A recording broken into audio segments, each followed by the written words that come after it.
O meu também não apareceu. Agora sim. Pronto. Então, respondendo a pergunta, 3:23 de Lucas, nós temos: e o mesmo Jesus começava a ser de quase 30 anos, sendo como se cuidava filho de José, e José de Eli, e Eli de Matate, e aí vai. A língua portuguesa, ela tem um, vamos colocar assim, um recurso gramatical que já é chamado de elipse. Elipse. Então, a elipse é quando você oculta uma palavra, ela já fica ali implícita no texto. Então, quando você começa aqui a leitura e a palavra filho aparece aqui, ó, filho de José e José de Eli. Aí está, o filho está em elipse.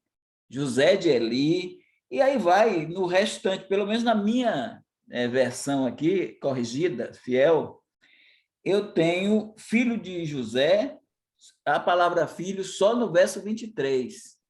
O restante é tudo, vai usar a preposição de, mas indicando, por exemplo, que José é filho de Eli, que Eli é filho de Matate, que Matate é filho de Levi. E aí vai, e vamos aí até o 37, vai ser sempre assim, ó. E Lameque de Metusalém, quer dizer, Lameque, filho de Metusalém. E Metusalém de Enoque, Metusalém, filho de Enoque. E Enoque de Jared, e Jared de Maleleel, e Maleleel de Cainã, e Cainã de Enos, e Enos de Sete, e Sete de Adão, e Adão de Deus. Então, a palavra filho está embutida, ela está implícita. Então, aqui a gente tem só filho no versículo 23. Para dar vamos dizer, para embelezar o texto, aí entra com o recurso da elipse. A elipse é colocada no sentido de que ficou implícito aí de que ele era filho de Deus. Eu esqueci, o pastor Bezerra pediu algumas passagens, eu esqueci de passar uma, que eu vou passar agora para os irmãos, só para complementar, Hebreus capítulo 12. Hebreus capítulo 12, lá o escritor de Hebreus está corrigindo, ele está falando da correção de Deus, da disciplina de Deus, né? E aí ele faz um paralelo com os pais na carne, né? Nos coloca nessa condição, nessa situação de pais também, né? Então, no verso 9, ele fala, vamos ler o 8 e o 9. Mas se estáis sem disciplina, da qual todos são feitos participantes, sois então bastardos e não filhos. Além do que tivemos nossos pais, segundo a carne, para nos corrigirem, sejam eles crentes ou não crentes, né? Aqui não está falando só de pais evangélicos. Nossos pais nos corrigiram, né? Nossos pais nos corrigiram. E nós os reverenciamos. Não nos sujeitaremos muito mais ao Pai dos espíritos para vivermos. Então, aqui aparece também a expressão Pai dos espíritos, dando a entender, porque é o espírito que traz a imagem de Deus. O corpo não é a imagem de Deus. Então, quando Deus criou Adão, ele criou Adão à imagem e semelhança dele. Mas essa imagem e semelhança, ela é espiritual, ela é social, ela é moral. Então, quando essa imagem é impregnada em Adão, é através do sopro, o ruar, né? O espírito, o ruar, o espírito, não o Espírito Santo aí no caso, mas o espírito que ele coloca no homem. Então, ele é o pai desse espírito. Como nós não somos criacionistas eu falo não no âmbito da evolução e criação. Eu estou falando que nós não somos criacionistas no tocante à criação da alma. Nós não cremos, como os reformados, que Deus cria a alma e coloca na pessoa no momento da gestação. Nós acreditamos que nós somos traducionistas. Nós não somos criacionistas na teologia, aí, nós somos traducionistas. Então, nós cremos que o homem é formado ali pelo seu corpo e o seu espírito. E no caso de Adão, o espírito de Adão veio do sopro de Deus. Ele soprou nas narinas e veio. Mas os nossos espíritos, nós, filhos de Adão, todos os nossos espíritos, a criação dos espíritos, no nosso caso, ela está embutida em Adão. Nós estávamos em Adão quando Adão foi criado. Como lá em Hebreus fala que Abraão pagou dízimos, que Jacó pagou dízimos, Jacó não, Abraão pagou dízimo a Melquisedeque, mas não era ele só que estava pagando dízimo. Era Isaac, era Jacó, era descendência. Está entendendo? Porque estavam nele. Assim também nós estávamos em Adão. Quando Adão caiu, caímos juntos, não porque ele nos representou, como diz a teoria criacionista, mas porque ele era o cabeça natural da raça. Adão era o cabeça natural da raça. Então, quando Adão caiu, caímos com ele. E os espíritos de todos os homens estavam ali em Adão, sejam crentes ou não crentes, né, para o futuro. Mas os espíritos de todos os homens estavam em Adão. Porque o espírito nosso é uma criação mediata. Ela não é imediata, ela é mediata. Então, sendo assim, quando o escritor de Hebreus diz que Deus é o pai dos espíritos, ele é o pai dos espíritos de toda a carne.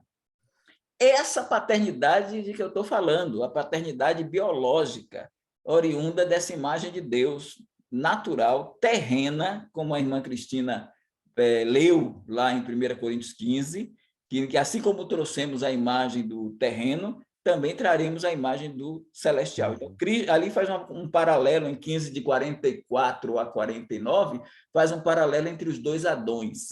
O primeiro Adão, que é o Adão pai natural da raça, e o segundo Adão, que é Cristo, o pai espiritual da raça. Então, há uma vida biológica proveniente de Deus, que nos faz filhos de Deus naturalmente. E há uma vida eterna, que é oriunda da regeneração, que nos faz filhos de Deus espiritualmente. Essa filiação natural, ela nos dá a vida biológica, e, portanto, isso não é a crença liberal no paternalismo universal. Nós não estamos defendendo que Deus é pai de todo mundo e todo mundo vai para o céu, como até o Champlin, no comentário dele, chega a insinuar isso. Não, nós estamos falando de uma paternidade natural, por criação, que também é paternidade para os anjos. Os anjos são Benai Elohim, os anjos são chamados de filhos de Deus. Por que são filhos de Deus? Porque tiveram regeneração? Não, os anjos nunca foram... os que não caíram, os que não pecaram, não precisaram de regeneração, e os que pecaram aí se tornaram demônios, né? E esses espíritos maus, eles antes eram bons, e houve a queda. Mas quando Deus criou os anjos, ele criou todos bons, ele criou e eles eram filhos de Deus. Quando ele criou o homem, ele criou Adão bom, e Adão era filho de Deus, também naturalmente. Devido ao sacrifício que Deus fez ali para botar roupa nova neles, nós acreditamos que Adão foi objeto também da regeneração, e cremos que Adão e Eva estão no céu por filiação espiritual, mas que eles também, pai da raça natural, eles são, eles trazem vamos dizer, essa filiação dada por Deus. Ele é o pai dos espíritos, que ele é, como Paulo falou lá, citando o poema do Aratos, somos geração de Deus. Então, essa filiação, aí o pastor Bezerra trouxe os hebraísmos, porque então tem os hebraísmos de Efésios, filho da luz, filho da obediência, filhos da ira. Isso é um recurso da língua hebraica chamado hebraísmo, filhos da luz, que a gente conhece, mas o mundo lá fora não conhece, filho da luz, filho da desobediência, filhos da ira. Mas isso aí não tem nada a ver com a questão se eles são filhos da ira, filhos da desobediência, ou nós éramos isso não tira a nossa filiação natural. Isso vai para o campo espiritual, que aí Jesus pode dizer aos fariseus que estavam ali blasfemando contra o Espírito Santo, que vós tendes por pai ao diabo e quereis satisfazer os desejos do vosso pai, mas ali Jesus está tratando do campo espiritual e não do campo natural. É isso. Não sei se eu respondi aí para o irmão se ficou Deixa eu, satisfeito. deixa eu falar Respondeu, uma sim, coisa. pastor. Já vai, Hélio. Então, nós temos 3 mãos, o Hélio que levantou primeiro, depois a irmã Cristina, depois eu tenho a minha mão levantada e o Daniel levantou também. Eu não. Almir, você está satisfeito com a resposta ou quer dizer alguma coisa? Não, sim, estou satisfeito. Perfeito. Ô, Elias, só para você saber, o Edson levantou a mão também. Então, depois desses que você citou, o Edson. O Edson levantou também? Tá bom. Então, obrigado, pastor. Hélio, você. Eu quero dizer só, concordo com o pastor Edivaldo, né, na elipse aí do filho, mas aqui na minha versão, King James, ele coloca filho em todos os sentidos aqui, né? Ele fala, ele era, como se dizia, filho de José, filho de Eli, filho de Matate, filho de Levi, filho de Melqui, filho de Janaí, filho de José, filho de Matatias, filho de Amós, aí vai, tudo falando filho de cada um deles. Aí chega lá no final, filho de Enos, filho de Sete, filho de Adão, filho de Deus. Então, na versão da King James, tem filho em todas as filiações aí, né? Sim. Tá? Então, só para ser Palmeiras, que aqui tem. E isso aí comprova que com a elipse está tranquilo, é um recurso gramatical. Sim, com certeza. Sem a elipse, com a repetição de filho já demonstra ali. Então, se Adão é filho de Deus e os outros vêm também nessa filiação, porque a genealogia de Lucas, ela é uma genealogia legal, diferente da genealogia de Mateus, que é uma genealogia real. A de Mateus começa filho de Davi, porque Mateus está mostrando Jesus como Messias, né? Ele escreve a judeus e quer mostrar Jesus como Messias. Então, filho de Davi, filho de Abraão, e aparecem só reis, é a realeza. Então, você tem e a genealogia de Mateus, ela é crescente. Ela vai, crescendo. Já a genealogia de Lucas é decrescente. Ela é legal e ela é decrescente, porque o propósito de Lucas, que escreveu para os gregos, diferente de Mateus, que escreveu para os judeus, Lucas quer provar que Jesus é homem. Então, ele vai buscar a origem, a raiz, ele vai chegar em Adão. Mateus não chega em Adão. Então, ele vai buscar, mas ele está tratando de humanidade. Se está tratando de humanidade, não poderia ser uma filiação de santidade, uma filiação de regeneração para Adão, e o resto, filhos por óvulo e espermatozoide. Vamos colocar aqui uma filiação de relação sexual. No caso de Deus, ele é uma ideia ali que Paulo coloca nessa linha, né? Como se, vou usar essa expressão, talvez não seja muito feliz, mas é como se Adão ele gera Eva, né? Deus dá o profundo sono a Adão, como se fosse uma anestesia, né? Geral, e tira da costela a Eva, como se Adão tivesse um parto. E Paulo fala isso no capítulo 11 de Coríntios, né? Que o homem provém, a mulher provém do homem, mas depois nós temos todos os homens que provêm da mulher, porque a partir daí vem a mulher que vai gerar os filhos, mas a primeira geração ali foi a de Adão, ele gerou Eva, e Adão ali está sendo colocado filho de Adão, decrescendo até chegar no primeiro homem, que é filho de Deus. E eu não posso colocar esse filho de Deus aí como algo porque ele era crente, porque houve regeneração. Não, é filiação por criação. A regeneração vem pela conversão. Né? Pronto. Cristina. Boa noite a todos.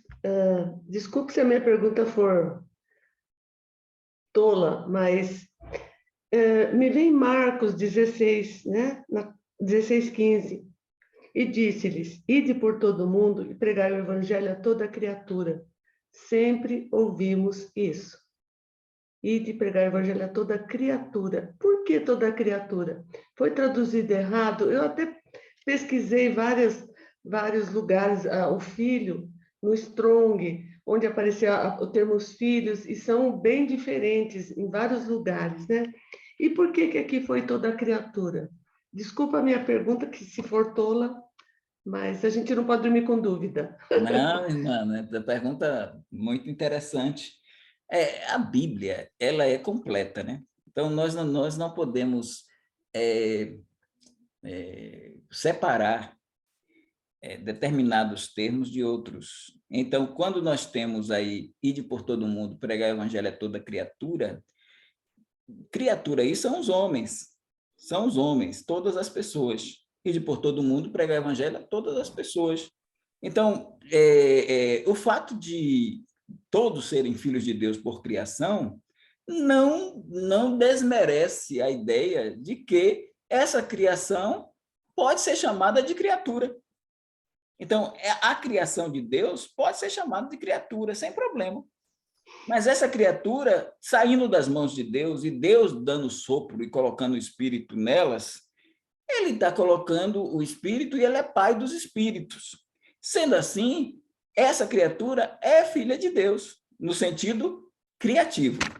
Quando a gente fala filho de Deus, no sentido de ser criado por Deus. Se é criado por Deus, é criatura de Deus. Mas a gente não pode dizer não é filho, é só criatura, porque aí a gente desvencilha de outros textos que mostram que essa criatura é filha de Deus por criação. Entendeu, irmão? A criatura é filha de Deus por criação, sem problema. Porque nem outro, assim como a gente tem nesse texto os homens sendo chamados de criatura, nós temos em outros textos bíblicos essa criatura sendo chamada de filha de Deus. Quando a gente tem textos como Malaquias 2,10, dizendo não temos nós todos o mesmo Pai, não nos criou o mesmo Deus, então ali você tem, vamos dar uma olhadinha aí, só para vocês perceberem.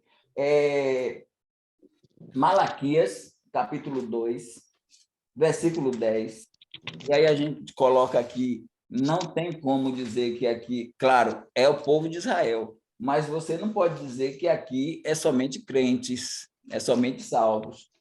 É o povo de Israel, mas é o povo global de Israel. Isso envolve tanto pessoas salvas como não salvas. Então, a fala inclusive, Malaquias traz censuras bem fortes a sacerdotes e outros. Então, inclusive, ele está combatendo o casamento com mulheres estranhas, essas coisas aí. Então, quando ele fala aqui para essas pessoas que estavam procedendo assim, ele diz no verso 10, não temos nós todos um mesmo Pai, e Pai com P maiúsculo, né? Não temos nós todos, ele não falou alguns de nós. Se não temos nós todos o mesmo Pai, não nos criou o mesmo Deus. Então, a irmã Cristina, a senhora pode pegar a parte B, não nos criou o mesmo Deus, e dizer, aqui criatura. E na parte A, filhos. E são os mesmos. Então, não temos nós o mesmo Pai, está dizendo, todos somos filhos de Deus. Não nos criou o mesmo Deus, todos somos criaturas de Deus. Nós também somos criaturas. Nós, crentes em Jesus Cristo, somos também criaturas. Quer dizer assim, o não crente é criatura, não é filho. Nós também somos. Você é ou não é uma criatura de Deus? Você é uma criatura. Agora, há essa diferença. Os crentes do Velho Testamento, os crentes eram filhos por criação e regeneração. Os crentes do Novo Testamento são filhos por criação, regeneração e adoção.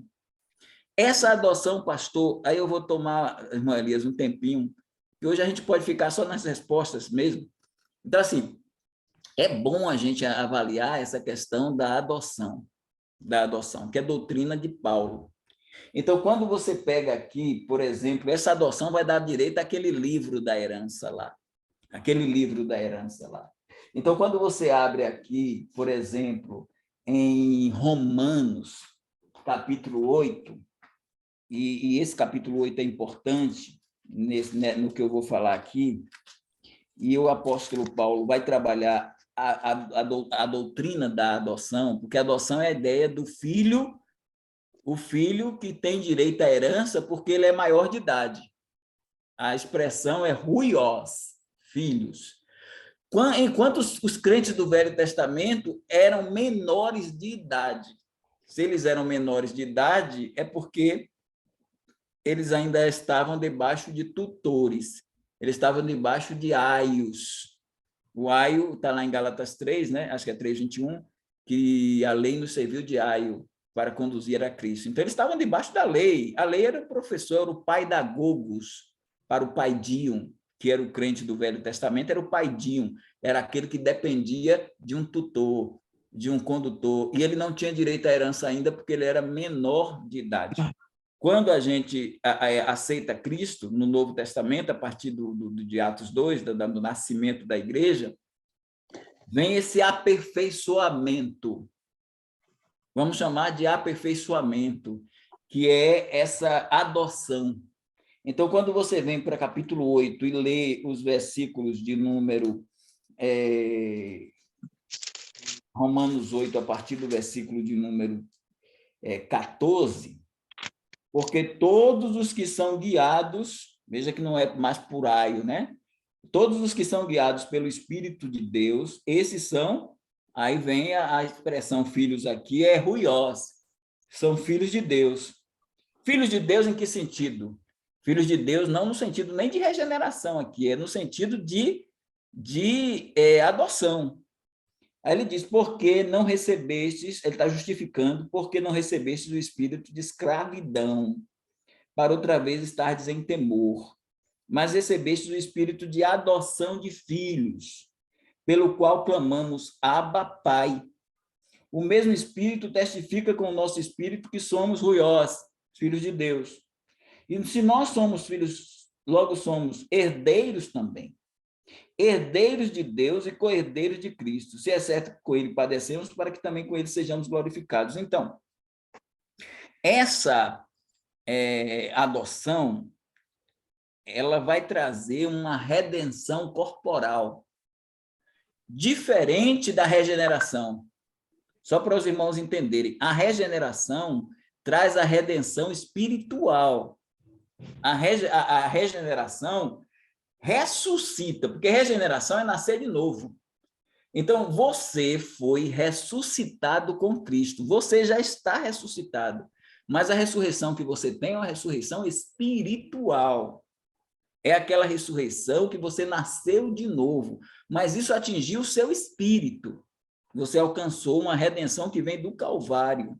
Essa redenção espiritual, ela vem de lá da cruz, do Calvário. Isso aí bate até em alguns problemas que nós temos hoje no meio carismático. Porque, por exemplo, você pega Isaías 53, vamos lá. Isaías 53, eu vou ter que falar um pouquinho aqui, depois os irmãos seguram aí as perguntas.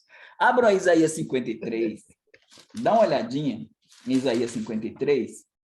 Pastor Evaldo, Ah, quando o senhor está achando aí, eu só queria fazer um breve comentário em cima de Marcos 16:15, que a irmã viu. Estava dando uma olhada aqui também no original e no Strong. O termo kitsis tem a ver com criação, né? Então, ou seja, aquilo que Deus criou, né? Sim. Mas só isso, obrigado. Isso, e nesse caso aí é a criação específica, o homem, porque o evangelho vai ser pregado para ele, não seria para o animal, nem para o vegetal, seria para o homem, né? Então, aqui no 53, irmãos, nós temos o verso 4 e 5, que são bem interessantes, para nos dar aqui uma ideia do que eu quero dizer aos irmãos.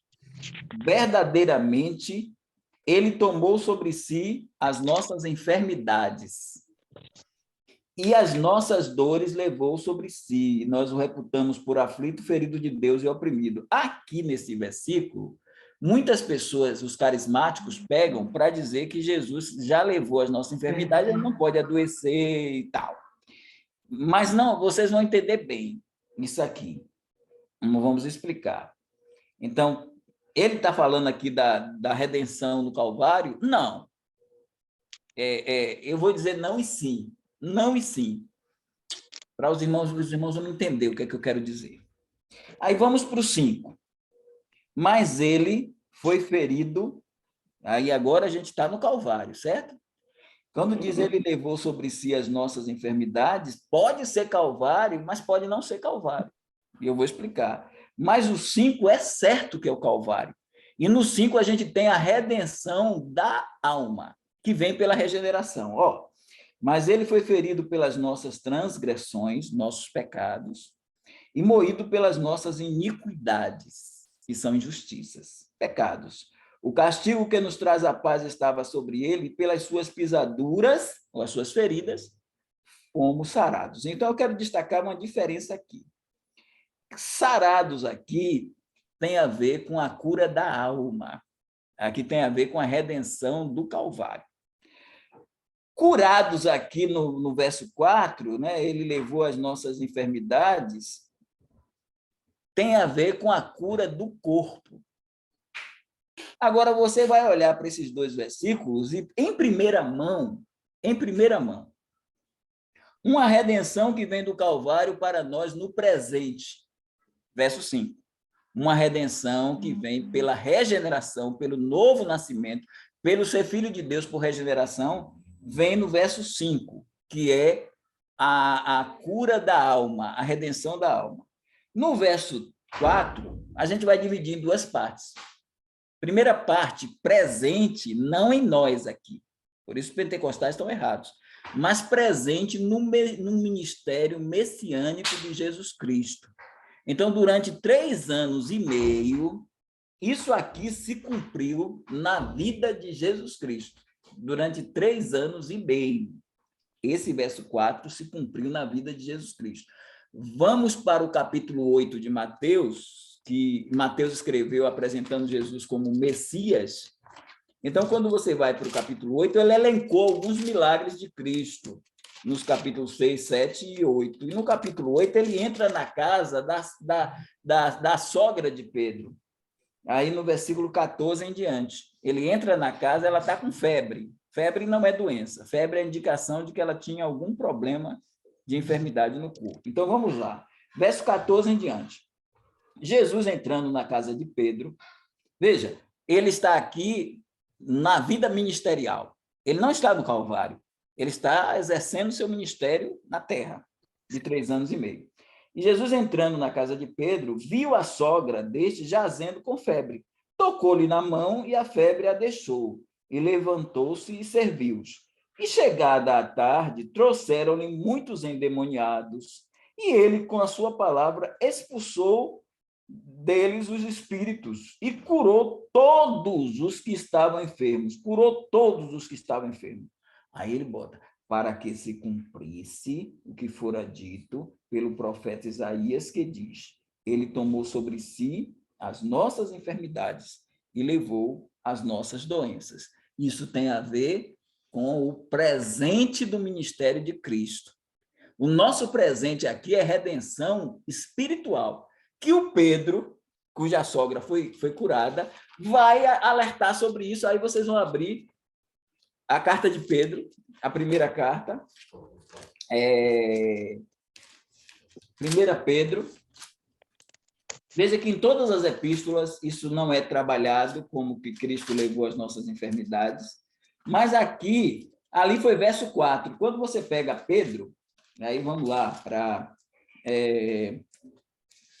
1 Pedro 2, verso 24, 1 Pedro 2, 24, aí tem, levando 2:24, ó, levando ele mesmo, é Cristo aí, né? Levando ele mesmo em seu corpo, não é nossas doenças, levando os nossos pecados, aqui entrou a cruz, não o ministério, sobre o madeiro, para que, mortos para os pecados, pudéssemos viver para a justiça. E pelas suas feridas fostes sarados. Então, aqui sim, Pedro está tratando do verso 5, a redenção da alma que nos deu via regeneração.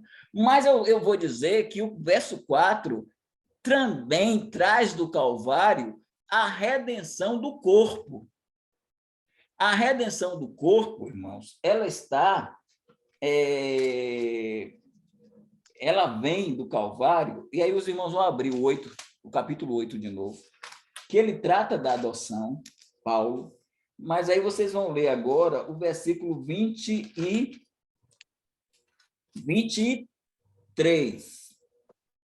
Eu vou ler o 24 para o 22 para ficar melhor compreendido. Porque sabemos que toda a criação, aí, criatura, podemos dizer, geme é sinônimo de dor, né? Geme e está juntamente com dores de parto até agora.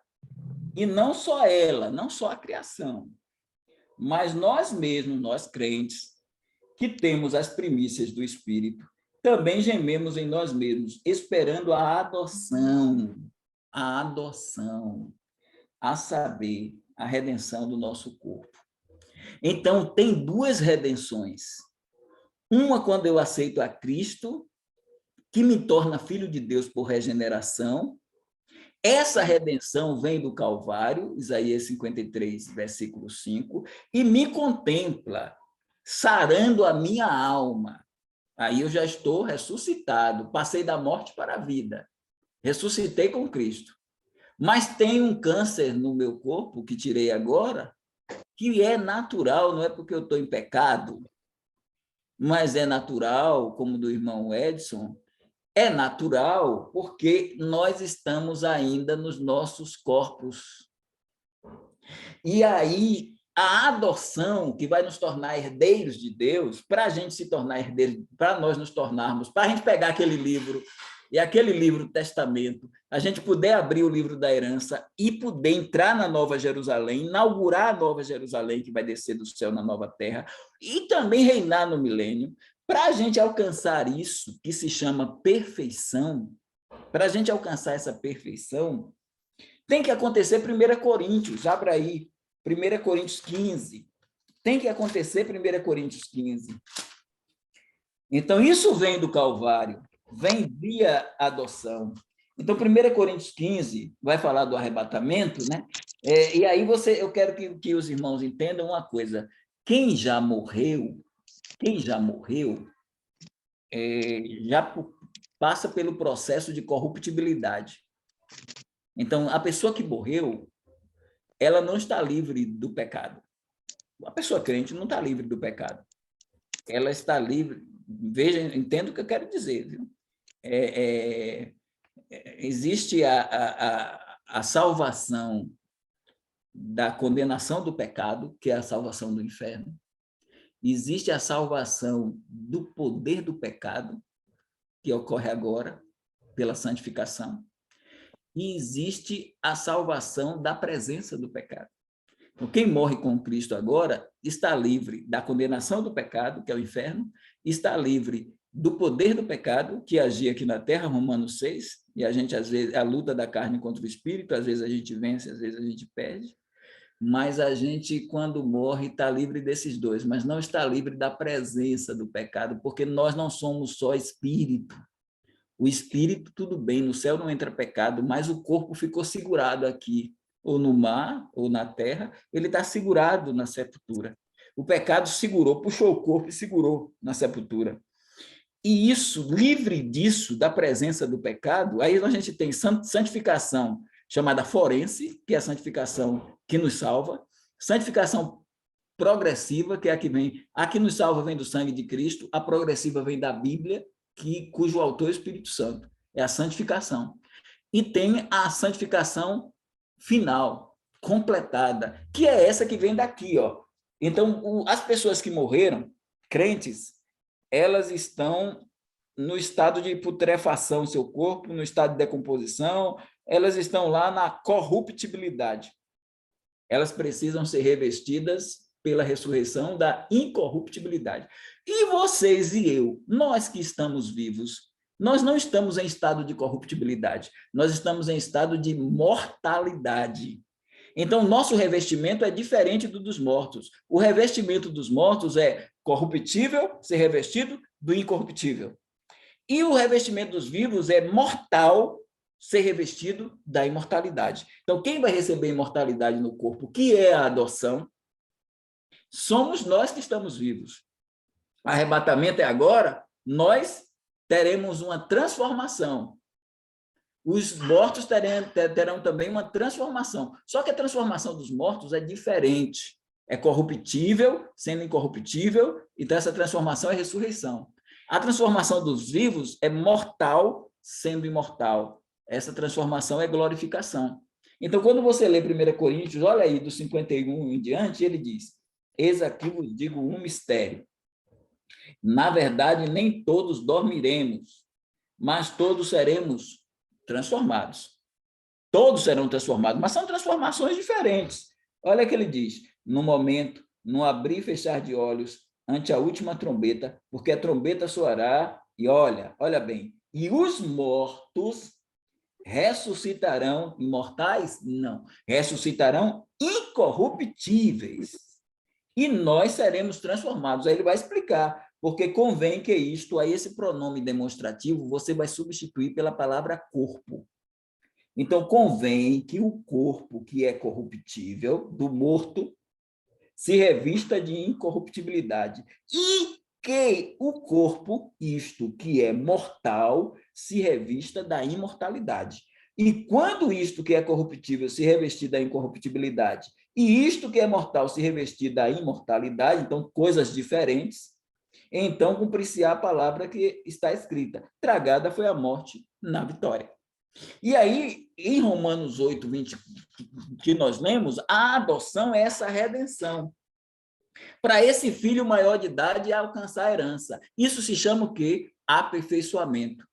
Mas, pastor, e os crentes do Velho Testamento que são menores de idade, eles nunca vão alcançar a adoção? Vão. Eles vão alcançar a adoção, mas eles vão alcançar a adoção quando ressuscitarem. Os crentes do Velho Testamento vão atingir a maioridade quando ressuscitarem e entrarem no milênio, junto com os crentes da tribulação. Nós já temos a maioridade, só que não chegou, essa maioridade não atingiu a perfeição do nosso corpo.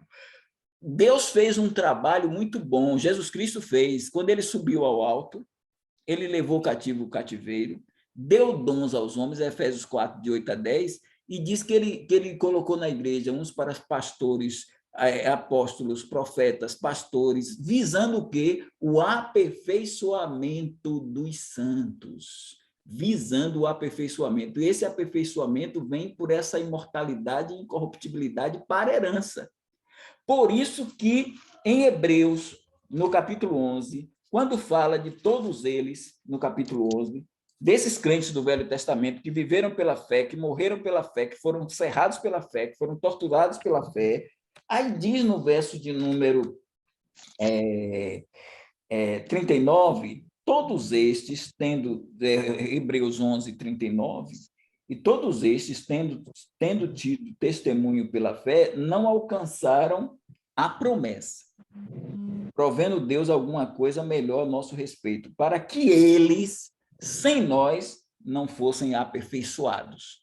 Mas vamos ver, capítulo 12, quando o apóstolo trabalha a igreja e trabalha os crentes, nesse capítulo 12, veja aí agora, dá uma olhada no versículo 18, porque não chegastes à morte palpável, peraí, vamos ver aqui, versículo 22, mas chegastes ao monte Sião, aqui é milênio, e a cidade do Deus vivo, a nova Jerusalém, a Jerusalém celestial, que vai descer aí para a nova terra, aos muitos milhares de anjos, a universal assembleia, que é a igreja triunfante, e igreja dos primogênitos que estão escritos nos céus, e a Deus, juiz de todos, e aos espíritos dos justos aperfeiçoados. Aí já a adoção atingiu a todos, foram aperfeiçoados. E lá em Filipenses diz, vamos dar uma olhadinha aí em Filipenses, só para complementar, em Filipenses,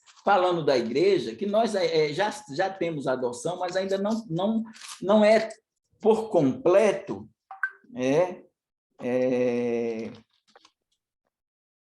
deixa eu ver aqui, capítulo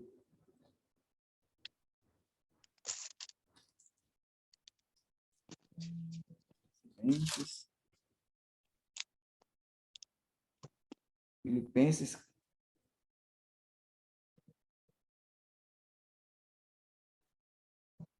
verso 6, 1:6. Tendo por certo isto mesmo, que aquele que em vós começou a boa obra, a aperfeiçoará até o dia de Jesus Cristo. Até o arrebatamento, quando a gente vai receber, nós vamos receber corpos glorificados aos vivos, corpos ressuscitados, que são também glorificados aos mortos, e os crentes do Velho Testamento virão depois, porque quem vai ressuscitar na hora do arrebatamento é somente a igreja, os que morreram em Cristo. Os crentes do Velho Testamento não morreram em Cristo. Eles morreram visando a redenção no Messias. Então, eles têm a regeneração que traz a redenção espiritual, mas eles ainda não têm esse aperfeiçoamento via adoção. A gente já tem a maioridade, porque nós não vivemos debaixo da lei, mas temos essa filiação tríplice, filiação natural, por criação, filiação espiritual, por regeneração, e filiação por herança, que é a filiação adoção, por adoção. Crentes do Velho Testamento, regeneração e criação. Incrédulos, tanto do Velho quanto do Novo Testamento, até hoje, incrédulos, filhos por criação, que não dá vida eterna, dá somente vida biológica. Eu tinha que fazer esse percurso do irmão Elias, desculpa aí. Aí fica aberto aí. Não, tá bom, irmão. Assim, eu confesso assim que é espetacular, porque realmente o irmão coloca para nós de uma maneira que eu não tinha ouvido ainda, não sei os outros aí, mas eu não tinha ouvido esses aspectos. Para mim se torna interessantíssimo, né? Eu vou ter que fazer como primo. Depois eu vou pegar a aula, vou ter que assistir de novo para guardar bem, mas eu entendi os caminhos perfeitamente, mas eu vou ter que assistir de novo, porque para mim é uma coisa nova e eu achei interessantíssimo, realmente fantástico. Tem dois irmãos que levantaram a mão, o irmão Daniel, que abaixou, não sei se ele quer falar, o irmão Edson. Daniel, se me permite, eu vou pedir o irmão Edson, depois você, depois o Osamar, e depois o primo, e depois eu falo, que a minha coisa é um comentário, tá bom? Então, irmão Edson. Eu entendi o que o senhor falou, e é uma grande verdade o que o senhor falou. Eu não tinha ouvido falar ainda dessa redenção depois de morto, essa regeneração, eu não tinha visto. Esses outros aspectos que o senhor falou aí, eu já tinha ouvido. Porém, eu não... no assunto foi quem é filho de Deus, né? Então, eu sei que todos são filhos de Deus, por criação de Deus, né? A gente sabe que a gente somos filhos de Deus. Algumas pessoas não sabem, né?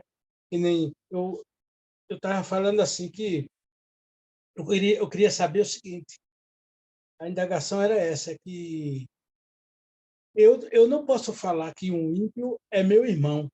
Eu posso falar que um ímpio é irmão meu no sentido de criação de Deus, mas no sentido espiritual eu não posso falar que ele é meu irmão.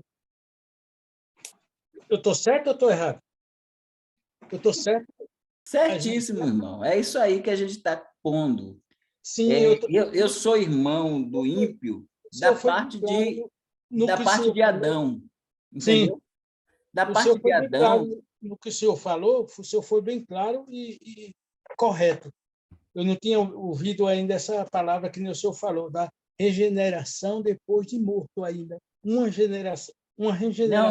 Não é regeneração, é redenção. Um aperfeiçoamento. Aperfeiçoamento. Isso aí. É um aperfeiçoamento. Mas era isso aí que eu ia perguntar. E aqui em Jó, no capítulo 1, quando fala assim, que certo homem chamado Jó tal, e apareceu, aí aqui no versículo 1, deixa eu ver aqui, pastor.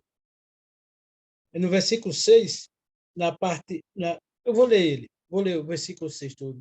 Certo dia, os anjos, isto é, os filhos de Deus, vieram apresentar-se perante o Senhor, os filhos de Deus. E Satanás, o acusador, aproximou-se também junto com ele. Mas eu entendi bem o que o senhor falou, e aqui eu tô entendendo também o que está falando. Só que aqui na minha Bíblia ele fala assim, e fala os filhos de Deus, mas separa, fala, e Satanás vinha no meio. Eu acredito também no que o senhor falou, que ele foi criado por Deus, é filho, já foi filho de Deus, criado por Deus também. Mas o que E o próprio Jó, no livro do próprio Jó, a gente vai ter um momento em que o próprio Satanás ele é visto como filho de Deus. Quando você lê o 38. 38. Vamos para o 38. No 38 diz assim, lá no verso de número, vamos ver aqui, Deus falando com Jó, aí ele diz, no verso 4, onde estavas tu quando eu fundava a terra? Sim. Ele está perguntando para Jó, mas ele poderia perguntar até o próprio Adão. Quando Deus fundou a terra, ele primeiro criou os céus, Gênesis 1:1. Quando ele criou os céus, ele criou os anjos. Para depois ele criar a terra e criar os homens. Nesse ínter aí dos 6 dias, ele primeiro criou os céus. E nos céus ele cria os anjos. Então, ele está falando desse momento. Onde é que Jó estava? Jó não existia. Nem Adão existia. Aí ele diz no verso 5, quem lhes pôs as medidas, se tu sabes, ou quem estendeu sobre ela o cordel, sobre que estão fundadas as suas bases, ou quem assentou a sua pedra de esquina? Aí olha bem o verso 7. Quando as estrelas da alva juntas alegremente cantavam. Quem são as estrelas da alva? São os querubins. E todos os filhos de Deus rejubilavam. Todos os filhos de Deus aqui são todos os anjos, inclusive Lúcifer, que não era ainda Satanás, não era diabo ainda. E nem os demônios não eram demônios. Então, nesse ínter aí de criação, todos eles são Benai Elohim, todos eles são filhos de Deus, porque Deus criou. Isso vai se remeter a Adão e a todos os outros. Agora, ele é Satanás, entrou no meio dos filhos de Deus porque ele está caído, mas ele é filho de Deus caído. E aí agora ele vai ser condenado, porque ele foi filho de Deus também só por criação. E ele não passou no teste. Ele caiu, ele e os demônios. Deus caído também, né? Ele e os demônios, né? E os anjos caídos. E pastor Evaldo, pastor, irmão Ed, só um momentinho. O versículo 7, em outra versão, já é traduzido como cantavam, juntos cantavam e todos os anjos, filhos de Deus, bradavam de júbilo. Aonde é? É na outra versão, irmão. Mas é em Jó? Isso, é o mesmo versículo, é Jó 38, versículo 7. Em outra versão já é traduzido como anjos, filhos de Deus. Sim. Não, mas a pergunta minha foi o seguinte, eu posso falar que um ímpio é meu irmão? Nesse sentido espiritual, não. Não, porque ele não é. Ele não é, não se aplica, o versículo aí é João 1:12. Sim, João 12. E aí você tem o 10, veio para o que era seu, os seus não receberam, mas a todos quanto receberam, aceitaram, deu-lhes o poder de serem feitos filhos de Deus. Esses filhos de Deus são regenerados, os quais não nasceram da carne nem da vontade do homem, ou seja, não veio por criação, não veio pela junção espermatozoide, óvulos, cromossomos do homem, cromossomos da mulher, formando um novo ser. E isso aí é o nascimento da carne, como Jesus disse, o que é nascido da carne é carne, o que é nascido do espírito é espírito. Então, nós somos irmãos espiritualmente por regeneração. Agora, somos irmãos deles segundo a carne. Nós somos irmãos deles por parte de Adão, por vida biológica. Eu estou fazendo questão de separar isso aí para não confundir. Vida biológica é vida biológica, vida eterna é vida eterna. A vida abundante lá de João 10:10 não é vida aqui na Terra como o pessoal da prosperidade proclama. Vida abundante ali é a vida eterna, é passar da morte para a vida, é o novo nascimento. O primeiro nascimento da vida biológica, o segundo nascimento, nascer de novo da vida eterna. O nascer de novo que é a questão espiritual. Aí o senhor só pode chamar de irmão quem é salvo no campo espiritual, mas no campo físico, todos nós somos. Sim. Isso aí. Perfeito. Antes da gente seguir, irmãos, eu vou dar uma pausa aqui na gravação,